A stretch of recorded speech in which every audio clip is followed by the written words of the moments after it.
Tatlong araw bago mag-Valentine's Day, first time na nakipagkulitan ni First Lady Liza Araneta Marcos sa latest vlog ni Pangulong Bongbong Marcos. Game ang presidential couple sa pagsagot ng ilang tanong ng netizens tungkol sa kanilang personal life. Ayon sa Pangulo, gano'n man ka-busy, lagi silang gumagawa ng oras ng kanyang may bahay para makapag-usap at magkasabay kumain. Nagpapasalamat ang Pangulo sa pagiging maalagain sa pamilya ng kanyang asawa.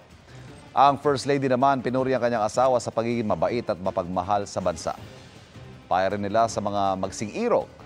Para sa healthy relationship, palagi magpasalamat sa magagandang bagay at panatilihin ang open communication sa inyong partner. She really takes care of us. Kaagad that you always know that she has your back. So, yeah. You're so kind, Bong. So patient, so mabait. I know you love the country. I'm so proud of you also. You're sweet. Sip, sip. Mga kapuso, patuloy na tumutok sa mga balita. Mag-subscribe sa GMA Integrated News sa YouTube.